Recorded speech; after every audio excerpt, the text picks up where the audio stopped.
Hey, what's up? This is Chosen, and this video is going to be my top 10 legendaries in Raid Shadow Legends version 2.0, so let's get into it. Alrighty, so about 5 months ago or so, I did my top 10 legendary champion, in the game version 1.0. This was on May 4th, so we just hit, June, July, August, September, October. We just hit 5 months old for this video, so I wanted to do something newer because I know it's a very popular topic in the game is, what are the current top 10 legendaries, and I wanted to get an updated list out there instead of having a 5-month-old one floating out around there because a lot has changed in the game since then. We've had legendaries released, we've had buffs and nerfs and reworks and all that sort of stuff, so wanted to get an updated top 10 legendary list out there on the channel for the community. And yeah, we're gonna go ahead and we're gonna start at number 10 and work our way to number 1. So alrighty, I'm just gonna go ahead and dive in here. At number 10, I'm going to go with Arbiter. Now, Arbiter is an interesting one because in our progress missions, she is the reward at the very end. So if you're able to kind of beat the game, like complete all of the objectives and missions, you will be getting Arbiter. And the toughest part is probably being able to auto Spider 20 and Fire Knight 20. Those two dungeons can be very hard to complete on auto, so that's going to be kind of your biggest hurdle in terms of completing to get Arbiter. But if you get her, she's pretty incredible, and I had to at least get her on this list at number 10. She is basically a staple in the arena. She's a part of the arena meta because her base speed is 100, which is pretty good. She has an insane 30% speed aura, so she can help your team really go first. She also fills the turn meters of all allies by 30% and places a 50% increased attack buff, which is gonna, boost your turn meter and make your nuking champions hit very hard. She's also got an A1 that places weaken. She's got an A2 with an AoE that decreases the duration of all enemy buffs. So lots of utility. I haven't even gotten to the fact that she revives all dead allies and then fills their turn meters. And this grants an extra turn if the ally is revived. So Arbiter, an insane legendary, and belonged on this list. Alrighty, let's go into number 9. And it is going to be Sir Nicholas. Sir Nicholas has an insane base speed of 105, so he can be very good in the arena, and it's easy to get his speed to, certain thresholds for dungeons. Base speed is very important to look at. He's got an aura that's very consistent and good. It's increased ally HP in all battles by 33%, brings a lot of utility. A cool thing about Sir Nicholas is we will notice his damage is based on HP. This is very good because in the late game, typically for those dungeons, you need champions whose damage is based on defense or HP because it can be too hard to keep those attack champions alive when you're doing like those Dragon 20 and Golem 20 runs. Champions that can get damage based on their sustain is a little bit easier to keep them alive. So Sir Nicholas has just an insane kit. An A1 that has a 50% chance of placing a freeze that cannot be resisted. The A2 is an AoE on a 3-turn cooldown that places a shield buff on all allies for 2 turns. So exceeding amounts of utility there. And also an A3 that places an unkillable buff and a 15% continuous heal buff on all allies for 2 turns. We can get that to a 4-turn cooldown. So lots of just general utility and can basically be used anywhere in the game. He's an insane legendary to get. Alrighty, let's go to number 8, and it's going to be Dracomorph. Now, Dracomorph was not on my previous list, obviously, because he actually got reworked. He got a very significant buff. He was a Vault Guardian for most people, and now Dracomorph has catapulted up into the meta for the end game because he's one of the best debuffers in the game. So an aura that increased ally accuracy and faction crypts by 50, decent, nothing super great. Now, what makes Dracomorph amazing is this Baleful Eye. Place a 25% weaken debuff and a 60% decreased defense debuff on all enemies for 2 turns. We can get that to a 3-turn cooldown, so it's almost permanent.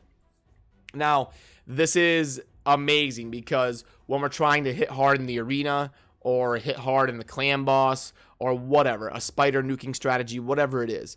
We want to place weaken and decrease defense on our enemy. And this is the big version of weaken, the big version of decreased defense, and it's not an attack. So it can't hit weak. Like, so you can't be really affinity countered on it. You're just it's gonna be very reliable and consistent value. Now, Dracomorph also has an A2 that attacks 4 times, and each hit places a 5% poison. Not a chance to place, it just places it. So as long as he has good accuracy, it's not only gonna place it, it's 3 turns instead of 1 or 2. So an insane A2, an insane A3, and the A1 is kind of meh. Attack 1 enemy, damage increased by 10% for each debuff on the target. Will attack 1 random enemy with any surplus damage if the target is killed. Damage inflicted is equal to triple the surplus damage. It's pretty convoluted, and it's one of the weirder abilities, A1s in the game. But basically, all you need to know is Dracomorph is insane because of his A2 and his A3, and can be used almost anywhere in the game. Next, we are going to go into the Barbarians and go over Valkyrie.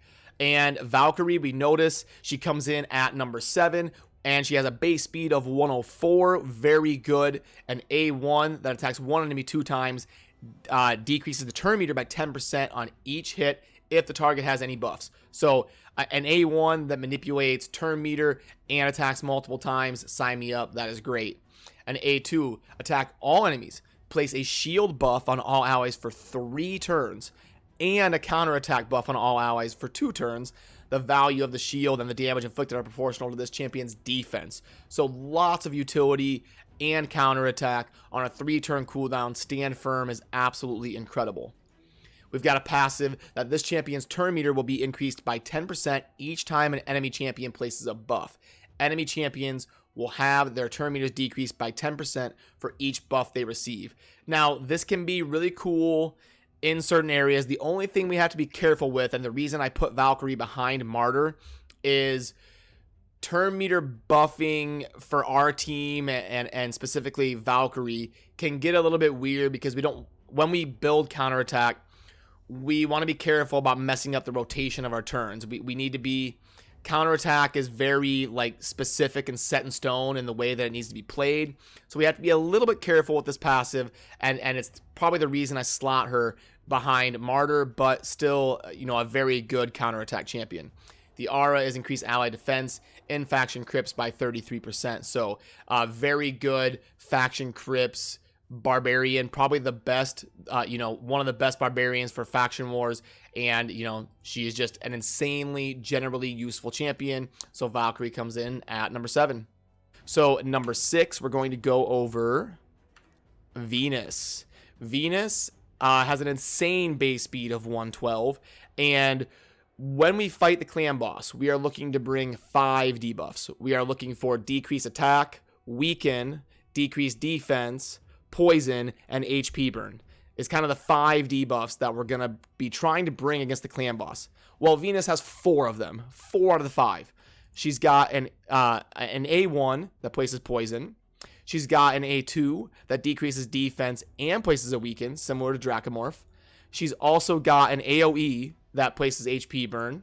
And then, she's got a tandem ability with Cupidus, remove all buffs from all enemies with a 50% chance of granting an extra turn. She also has an aura similar to Sir Nicholas and Jareg and stuff, which is increased ally HP in all battles by 33%. So Venus, an insane champ with so much debuff capability that she just brings a lot of general utility.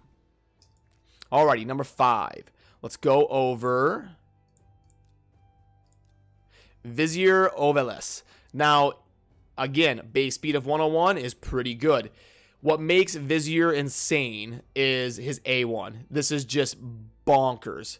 Attack 1 enemy 3 times. So it is going to pair very well with Giant Slayer. It's going to do very good in the Fire Knight. Multi-hit A1s are just bringing a lot of utility in general. Each hit, when booked, has a 50% chance of increasing the duration of all debuffs by 1 turn. This is an absolutely bonkers A1. So, like, when you go against the clan boss and you've got all of your poison and weaken and HP burn and all of that, Vizier's A1 that attacks 3 times each hit has a 50% chance of increasing them all by 1 turn.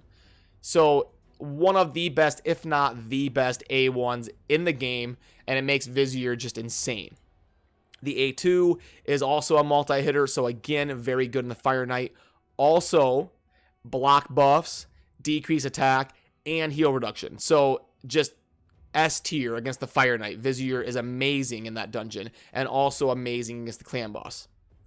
Then we've got an A3 with debuff spread and perfect veil on this champion for 3 turns if the target is under 2 or more debuffs. A little bit, more convoluted and tougher to get consistent value. The passive is place a perfect veil buff on this champion for 2 turns at the start of each round. So again, why not? It's a passive. We've got an aura here that is increase ally attack in dungeons by 34%, so can help with some of those speed farming like potion dungeon dragon strategies. So Vizier, an insane legendary, he comes in at number 5. Alrighty, number 4 is going to be Warlord, and kind of similar to Vizier, we've got an A1 debuff extender. So attack 1 enemy with a 25% chance of increasing the duration of all debuffs on the target by 1 turn. This is very similar to Vizier's A1, but it's nowhere near as good. The percent is lower, and it's only a single hit. It's not attack 1 enemy 3 times. So the A1 is just flat out worse than Vizier's, but it's the same concept. But Warlord comes in 1 spot ahead because he has a lot more consistent utility on the other abilities. So A2 is insane. Place a block debuff, buff on all allies for 1 turn. Place a shield buff equal to 30% of this champion's max HP. That is the good version of this ability. It's a lot worse when it's place a 30% shield equal to their HP. When it's this champion's HP, we can stack HP and get a massive shield. So that's very good. Also heal all allies by 25%. So this Protection of the Gods ability is insane utility basically anywhere. Then we've got an A3 that is an AoE with a 70% chance to place each target's skills on cooldown, 30% chance to fully deplete each target's turn meter. This is, again, turn meter manipulation is very good. Putting a target's skills on cooldown is very good for like the arena and dungeons. So both Warlord and Vizier kind of slot into a similar role, and they're both right there at 4 and 5. Alrighty, now we get into the top 3. And we are going to go with Zambia. All right, Zambia, one of the best just general utility damage dealers in the game. We've got an aura that increases ally attack in all battles by 33%. We've got an A1 that attacks 3 times, which is very good. And each hit with a 40% chance of placing a 5% poison. So that's just great for the end game and the clan boss. An A2 that attacks all enemies 2 times, which is very good, and each hit with a 50% chance of placing more 5% poisons for 2 turns. And then this ability is amazing, Deadly Catalyst. That's got a cool name, and it's got a very cool effect. Attack all enemies. Enemies killed by this skill cannot be revived. That's amazing for like the arena and the ice golem. Deals damage from all poison debuffs on the target instantly. Poison debuffs will only deal half of the standard damage when the skill hits bosses. Now, this is absolutely incredible for like arena and dungeon speed farming and that stuff. It's not very good versus the clan boss because it has a cap. So if you have a bunch of poisons, it's going to cap out at much less than the poisons would have done over the course of the fight if the debuff expired. So if you're going to use Zambia against the clan boss, you have to manual her because she will kind of screw up your poison debuff rotation. But in terms of dungeons and campaign and arena, and if you manual her in the clan boss, she is an absolute insane champion. All right, number 2 is going to be Bad Alcazar, my favorite champion in the game, and who I motto my channel artwork around and all that. I remember when I first downloaded the game and I was kind of going through the index, I thought Battle Khazar was the coolest looking champion. And then I started going through his abilities and I was like, oh my God, this is insane. He has a base speed of 102. He looks cool and all of this utility. So a passive. Inflict 15% more damage against targets under poison debuffs. Now, before I had him, I thought this was just him. Only he inflicts more damage to targets under poison. No, this is for your whole team. Your whole team inflicts 15% more damage to targets under poison. So that is an insane passive. And then we've got an A2, remove all debuffs from all allies and place 2 15% continuous heal buffs on all allies for 2 turns, and place 2 5% poison debuffs on all enemies for 2 turns. This Malice ability on a 3-turn cooldown is one of the most consistent value general utility abilities in the game. It is absolutely incredible. An A1 that attacks all enemies and heals this champion and all allies by 20% of the damage inflicted. A pretty good, solid ability. It doesn't hit super hard because Battle is a support, but it's still a very cool A1. So Battle coming in near the top at number 2. All right, number 1, and she's been number 1 on my board for a few months now, is Martyr. So we've got an aura that has increased ally defense in all battles by 33%. Very generally useful, lots of utility. We've got an A3 that attacks all enemies, places a 50% decrease attack debuff for 2 turns, and a provoke debuff for 1 turn. So one of the best sustain abilities in the game for your team. We're going to be decreasing attack, and we're going to be placing a provoke to help keep your team alive, get that damage focused on Martyr. And then Bastion of Faith, one of the best abilities in the game because counterattack is very hard to get and it's very good. So Martyr is going to place a counterattack buff on all allies for 2 turns and a 60% increased defense buff on all allies, and that's on a 3-turn cooldown. So an exceedingly amazing ability there. The A1 is also going to decrease defense on the target for 2 turns. So this whole kit is extreme endgame value in a lot of different areas. The only knock on Martyr is that her base speed is 93, which I think is fair because her kit is arguably the best general utility in the game. So if her base speed was like 104 or something, that would just be unfair. She'd be completely broken. But so that is the one knock on her. Her base speed is a little bit low, but her kit is absolutely insane, and she can, you know, still do perfectly fine for you in basically all areas of the game, and comes in at number 1. Alrighty, that's going to kind of do it for this video. I've been wanting to do this for just a little bit here. I'm glad that I got it done and we can get an updated top 10 list out there to the raid community for legendaries in the game. And it is very tough to do a list like this because there's a lot of very good legendaries and you're kind of splitting hairs to narrow it down to a top 10, and then even within that top 10 to rank them 10 to number 1. So, you know, if you disagree on something, that is totally fine. I would love to hear your comments down in the video description, or I mean down in the comment section, because it does help me learn and help me kind of, you know, do a better job of my tier list. So don't be afraid to let me know if you disagree, if I have somebody ranked wrong or somebody that should be on this list that isn't. You know, it helps us all learn. So don't hesitate to let me know down in the comments. And as always, thank you for watching. Have a good rest of your day. Peace.